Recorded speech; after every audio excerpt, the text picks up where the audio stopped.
This video is actually going to be talking about the argumentative speech. I won't be going into any argumentation theory.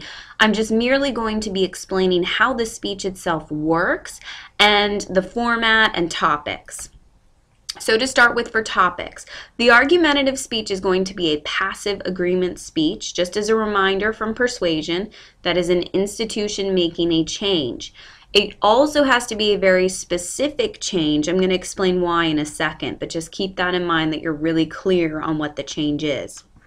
Issues of morality, right and wrong, that is not going to be addressed here. So you have to just focus on something that an entity can change. Also keep in mind banned topics are still off limits. So I'm sorry, I don't want to hear your pot speeches and lowering the drinking age. I understand you can go to war and you can't drink. Blame that on Reagan, but it's still not going to be a topic. Partners and topics. So how are you going to be partnered? You guys will actually have the same topic, and I'm going to explain in a second how that procedure is going to work. What's going to be important to understand is that you're going to be on different sides. You have the same topic, but one person will be pro, they're for the change, the other person will be con. So for instance, if you had this topic, the U.S. should authorize tax cuts, one person would be pro, and then the other person would be con, against it, but it's the same topic. Now this topic actually is a really bad topic because it's not that clear. So let me show you why. You could have the person who's pro, so for this change, be thinking, hey, well, rich means millionaires and tax cuts means 1%, right? That's all we're going to cut. And then you could have the other person who's con, thinking, well, oh, well, the rich is actually, people who make over $200,000 and the tax cut is 5%.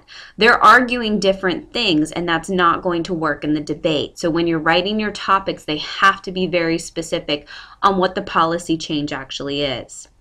Now, the way in which I try to make sure this doesn't become an issue is by creating a worksheet that you guys are going to need to fill out. So this is the worksheet that you will have. I've emailed this to you. There are two things you need to do. One, you need to come up with your own topics. I want to hear things that you are interested in debating.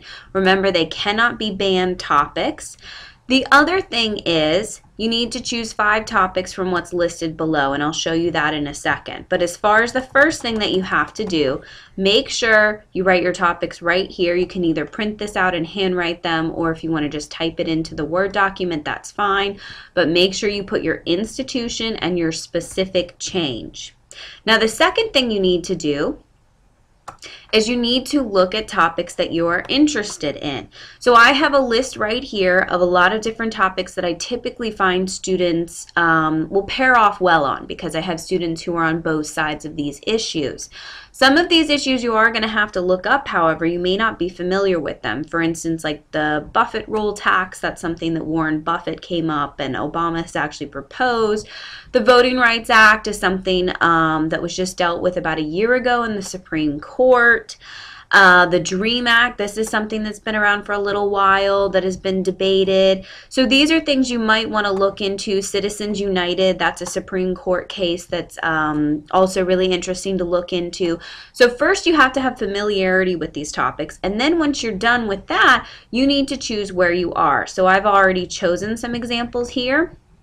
So I put, for instance, I'm pro on Florida should repeal stand your ground. Now keep in mind, this is actually saying repeal. So if I'm pro, I'm actually against stand your ground because I want to take away that law. Because keep in mind, we're talking about changes. We currently have stand your ground in Florida.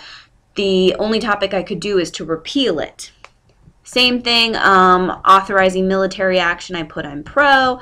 Law enforcement should start the usage of drone surveillance, con, and then pro.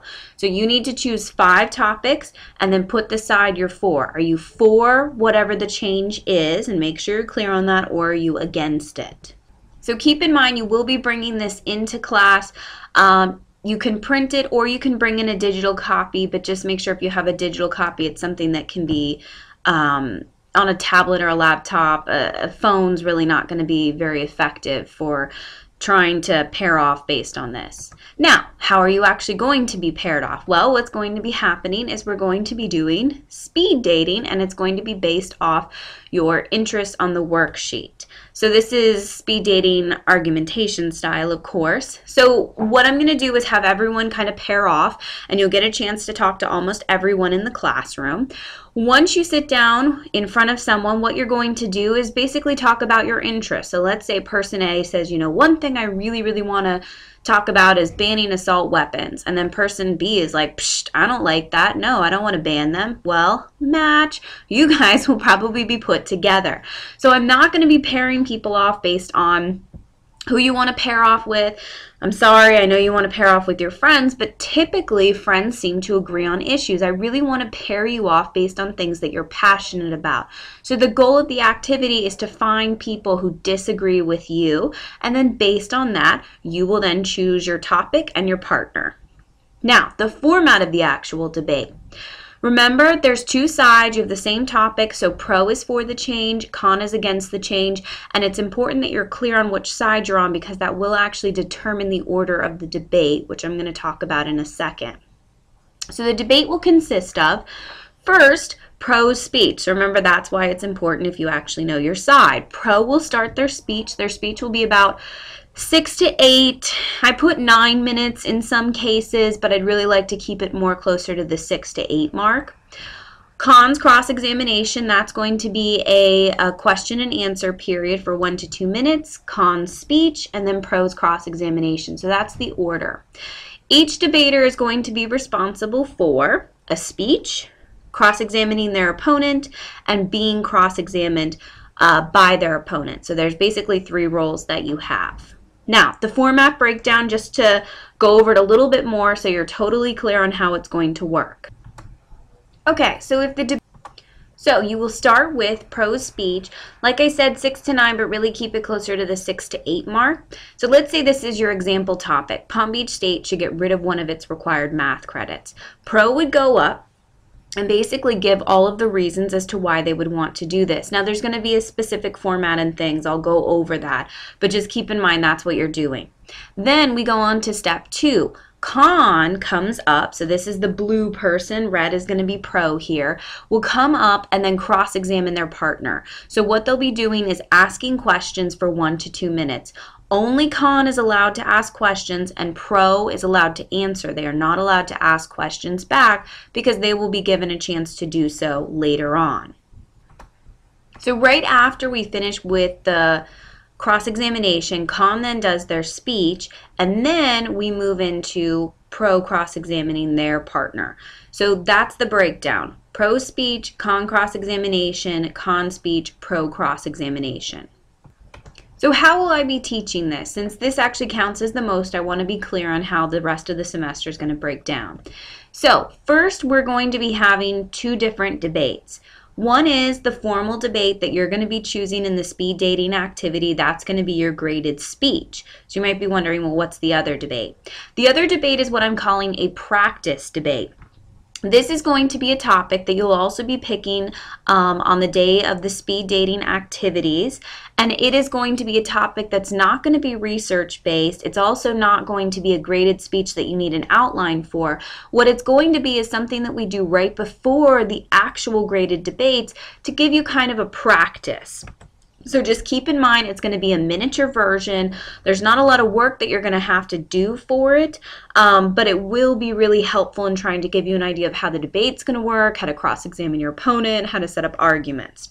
So no research, no outline. It will be performed in class right before we go into the formal debates. And keep in mind, since you'll have 2 topics, when I say formal debate, I mean the graded topic that you came up with based on the worksheet and the topics. When I say practice debate, that's the topics that I'll be giving you in class. So the coursework and lessons, a couple of things you'll be learning. Tolman's model of argument, which is an argumentation format. You're going to learn how to actually start coming up with arguments and counter arguments because you want to have an idea of what your opponent's going to say and how to counter it. Of course, you'll be learning how to cross-examine, how to create an outline, and you will have assignments for both the practice debates and the formal debates. So typically what will happen is, in class I might say, okay, we learned Tolman, so now we're going to do something with the practice debate, and then for your homework topic I may say, do this for your formal debate topic. So I'll be kind of alternating with homework on, practice this skill with your practice debate, practice this skill with your formal debate. So it'll be going back and forth. Practice debate topics are the one I assign, formal is what you choose in class. So just keep that in mind. All right, homework. So there's one other thing you have to do, and that is to actually watch another TED Talk that's on argumentation. It's a really good TED Talk. I think you'll enjoy it. Watch the video and then also fill out that worksheet. Remember, that is in your email. You can either bring a print copy or a digital copy, but it has to be on a tablet or a laptop. And then these are the questions you need to answer. What did Daniel Cohen learn from losing? This is in the TED Talk. What's wrong with the way we understand arguments? Who speaks first? How long is cross-examination? And what 3 roles do you have in the debate? And that is it.